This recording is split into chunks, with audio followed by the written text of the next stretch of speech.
Egameni lenkosi uYesu namhlanje ndiyabulisa bafundi, ndibulisa egameni elihle, ndiyambulela uYesu.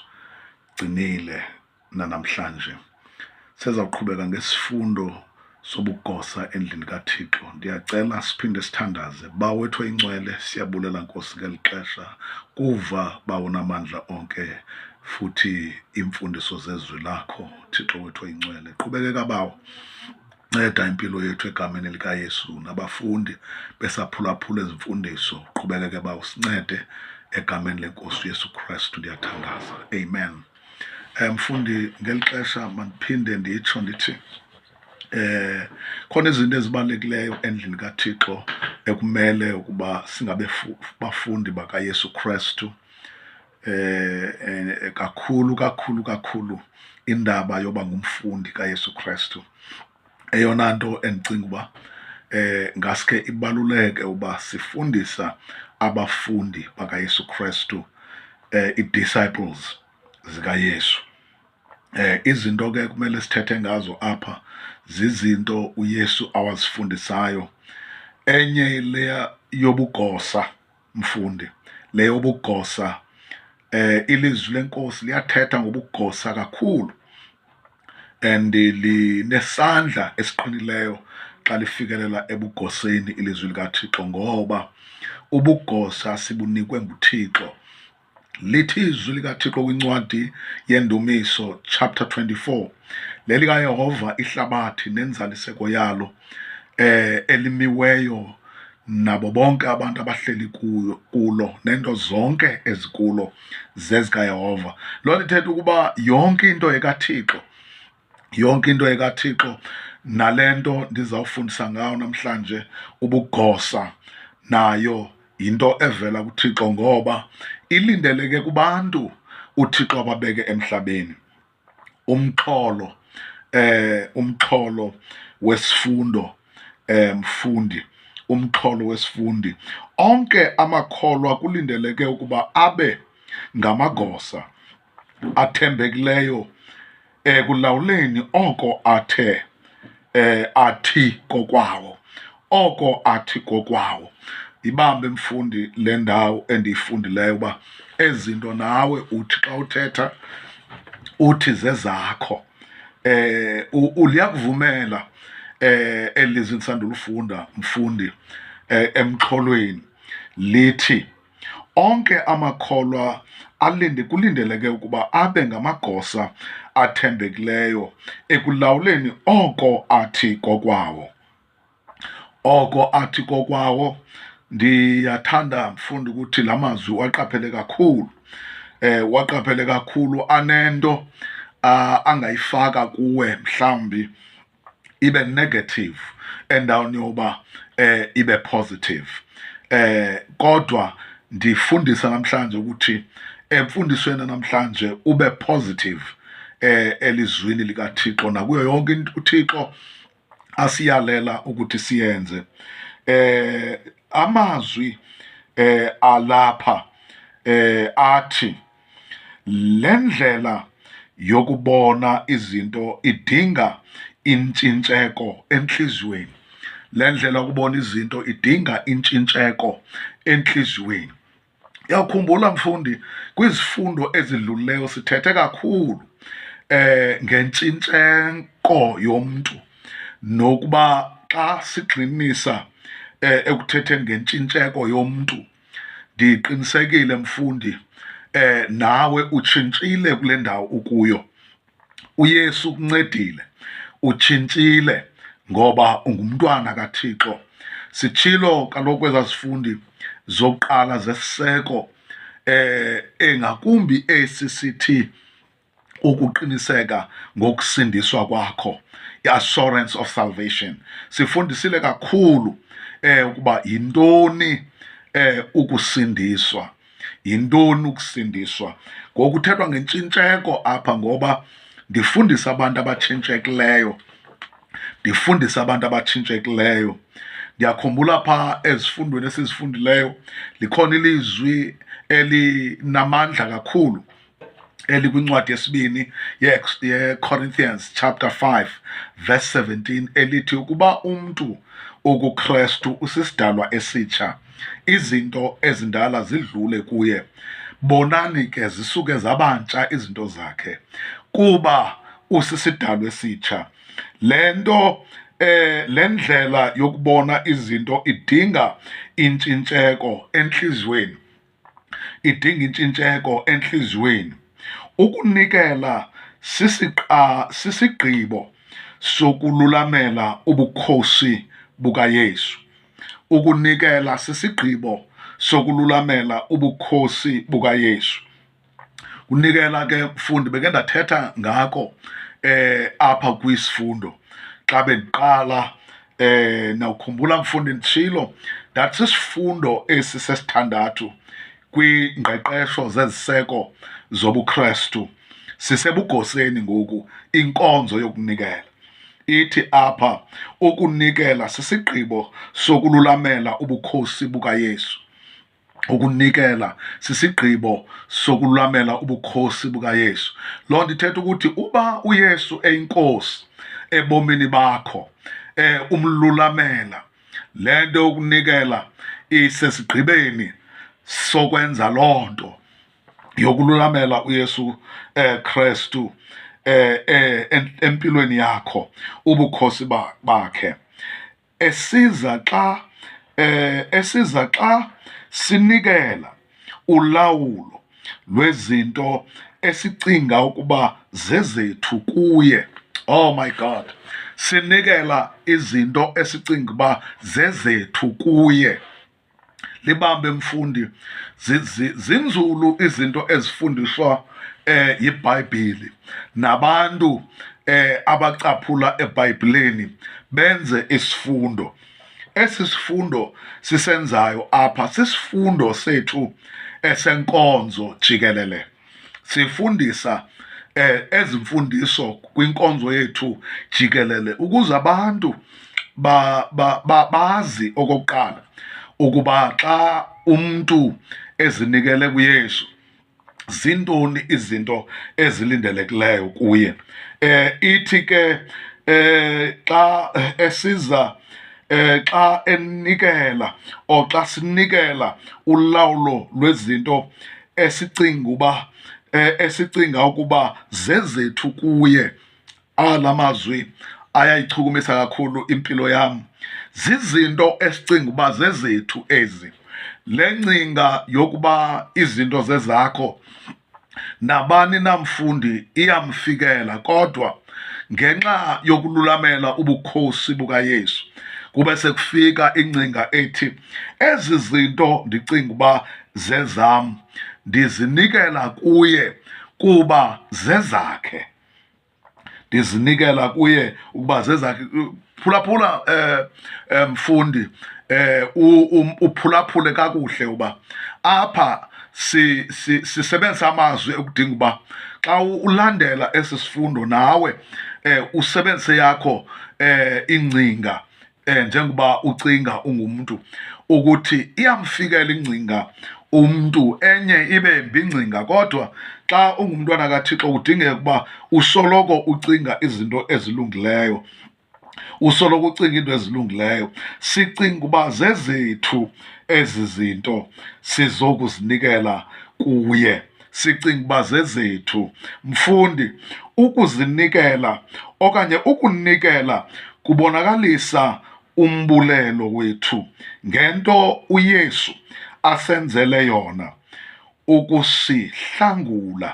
ukusihlangula.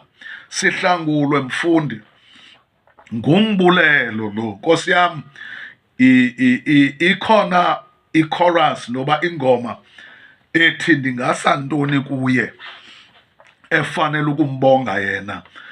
Thabatha uqobo lwam nako konke okwam ndiyavuma. Mfundi, kukubulela. Ayiyona nto kamfundisi le nto uba umfundisi ubiza imali enkonzweni. Hayi mfundi, xa uyifundiswe kakuhle ayifiki nofika loo ngcinga xa unikela, ngoba uyazazi uba unikela kuba kutheni. Unikela kuba unombulelo kuThixo ngokuhlangula. Kawucinge mfundi, ndike ndicinge nam ebukumkanini bobumnyama akukho nto uyenza kuba uthathe isigqibo uba mawuyenze. Yonke into oyenza koba bukumkani uyanyanzelwa. Imimoya iyalawula koba bukumkani. Yonke into nje bubutyadidi koba bukumkani, ngubhelekequ, ngugilikanqu koba bukumkani obuya. Yonke into kuyagilwana. Akukho mntu uzinzileyo ngoba akukho mntu uzilawulayo, abantu bayalawulwa. Umzekelo, ilaa ndoda yaseGadara, phaa kuchapter 5 incwadi kaMarko, ethi uYesu xa ewela ulwandle, xa efika ngapha sengathi mfundi wayeye kulaa ndoda, mhlawumbi ke into zikaThixo asizazi ngoba zifihlakele. Umoya uphepheza apho uthande khona, uyalidisa, neliso likaThixo liyabona. Mhlawumbi laa ndoda uThixo wayibona ukuba iselisizini ayizilawuli, iyalawulwa. Yiva mfundi xa ebuza uYesu uba ungubani, ithi singumkhosi. Ngawube nomfanekiso ngqondweni ukuba ungumfundi, Nkosi yami Jesu. Oh my God, Nkosi yami, uThixo makasincede. Zinzulu into ezifundiswa iBhayibhile uba kanti umntu uhleli nje uyambona, kanti ngumkhosi lo, ayingomntu nje kuba umbona. Zifihlakele izinto ezisemntwini. Uthi xa ephendula singumkhosi, uYesu wayiqonda uba le ndoda ayizilawuli mfundi. Kobu bukumkani ke sisuka kubo xa sonke. Mfundi mamela, inoba incwadi yaseKolose chapter 1 verse 14. Oh my God, sihambile sabeva ootata bethetha ilizwi, beshumayela ilizwi lenkosi. Ndiyakhumbula mfundi, xa kutshata umfowethu ngelinye ilanga ngo-1987, ndilapho imini enkulu, moya oyingcwele, uThixo esincedile ebandleni ngoba kuyatshatwa evangelini. Igama lenkosi malibongwe. Sifundisa imfundiso yokuthi ezinto zikwazi ukwenzeka ngoba siyanikela. Iintombi nabafana abangekatshati sijonga ukubabona besiya emtshatweni ngezwi likaThixo, uThixo banceda behlangulekile, njengoba lisitsho izwi apha lithi kuba sihlangulekile. Ndikhumbule lizwi lashumayelwa ngutata wasenkonzweni elithi usisusile esandleni sobukumkani wobumnyama. Ndithanda ela lizwi lesiNgesi lithi we are translated. Nkosi yami, siyambonga uThixo, siyambonga uJehova ophilayo, ngoba izwi lakhe limi njalo, izolo namhla naphakade, alishintshi. Nkosi yami, kwango-1987 ngoko, ngu-2024 ngoku, ndilikhumbula kakuhle, washumayela nje laa mbhalo othi siguquliwe, sifudusiwe ebukumkanini bobumnyama, seziswe ebukumkanini bokukhanya kwakhe. Siyambonga uThixo. Ingakho mfundi endikhuthaza ukuthi inkonzo yokunikela iphile kuwe, uphilele ukunikela. Fundi, kaloku ukuze sibe lapha nathi kwanikelwa. Inkosi yanikela ngempilo yayo yonke, yazinikela. Ndiyakhumbula ukuthi uYesu lithi izwi encwadini kaIsaya chapter 53, xa ufunda lo ncwadi, yincwadi ethetha ngoYesu nomnqamlezo wakhe. Lithi izwi pha njengegusha isiya kubaxheli bayo. Akazange athethe uYesu, wathula wathi cwaka. My Lord Jesus, siyambulela uThixo ngoba izwi lakhe alibuyeli kuye lingawenzanga umsebenzi. Ndichuzwa ngamazwi athi ubetho lokuba sibe noxolo kunye noThixo laba phezu kwakhe. Lithi ma uqhubekeka siphilisiwe ngenxa yemivumbo yakhe. Siyambulela uThixo kakhulu ngoba yinto leyo esiyidinga imihla yonke, kuthiwa impilo. Ezuba sibona ukuthi uSathane uatheka impilo zabantu even right now, their prayer inside my heart ukuthi lo uhlaselekayo ngalomzuzu in the mighty name of Jesus Christ of Nazareth ahlanguleke ngoba lithi izwi lenkosi there shall be no curses upon the children of God. There shall be no sicknesses upon the children of God. Akuyukubakho zifo phezu kwethu azibekile uThixo phezu kwamayiphutha enhlango. I decree and declare elo lizwi ngoba ndithetha ngomnikelo, ndiyayiclaima le promise. These are great, exceeding great, precious promises ezisezwini likaThixo. Ndiyamthanda omnye umbhali xa esitsho athi they are exceeding great and precious these promises. Moya ingcwele siyambulela uThixo nanamhlanje siyakholwa ukuthi nxa ndiya kwi-wallet yam andinayo into ethandabuzayo ngoba ndithi Thixo ndikunika into eyeyakho. My God, ndiyambulela uThixo. Kunelizwi eliseculweni lesiXhosa. My God, I was on the radio on Sunday. Ndithetha kakhulu ndisenze reference ngamaculo esiXhosa. Kunelizwi lesiXhosa elithi wena xa undihlutha into ebendiyithanda mayenzeke intando yakho, iguqule eyam intando ifanise nale yakho, mayenzeke intando yakho. Xa sifikela kulena mfundi indaba yesiseko nomxholo wakhona uyawuva ukuthi utshintshile, uthi xa usivula ingqondo ezi zinto sicinga uba zezethu xa sizinikela kuye.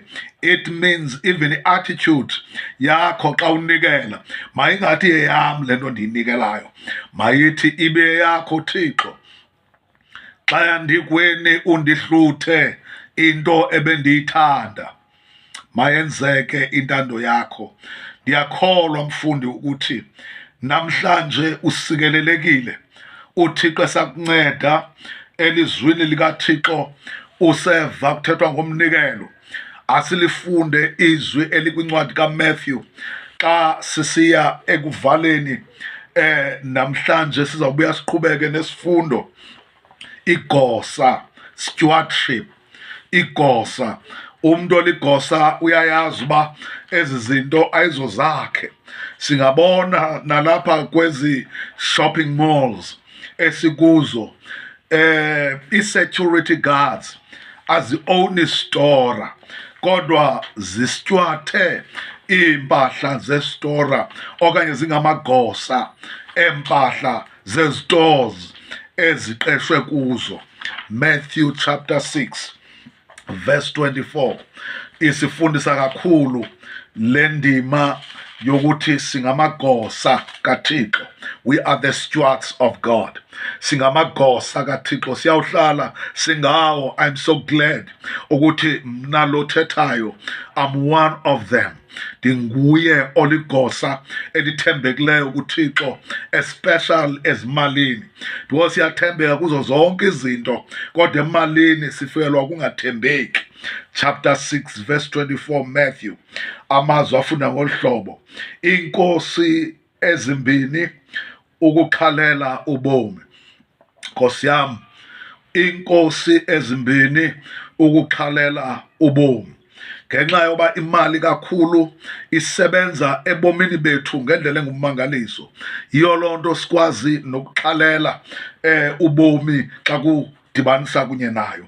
Wayibona uThixo ukuthi eli xhala lifika xa kudibanisa nemali. Wathi xa ethetha akukho mntu unakho ukukhonza nkosi mbini kuba eyakuyithiya le ayithande leya. Athi mhlawumbi abambelele kule ayidele leya. Aninakho ukukhonza uThixo nobutyebi. Fundi, sengathi lamazwi angahlala kunye nawe xa ndifikelela ekuthini okwanamhlanje ngawuwetyise amazwi athi akunawukhonza inkonzo ezimbini, awunakhonza inkosi ezimbini. Inye inkonzo omele ube nayo xa ngumntwana kaThixo yokunikela endlini kaThixo. Inye inkosi omele ube nayo xa ungumntwana kaThixo, yinkosi uYesu. Moya Ingcwele, siyabonga Thixo wethu onamandla onke, basize abantwana bakho besathatha izigqibo kwesi sifundo ukuthi baza kwenza izwi lakho lokuba ngamagosa athembekileyo. Ndiyakusikelela mfundo Thixo abe nawe, sisezawuphinda siqhubeke kwakwesi sifundo. Umxholo into etyebe kakhulu, sisesemxholweni, siyedlula. uThixo esinceda, sizawuthetha ngomnikelo. uThixo akusikelele. Amen.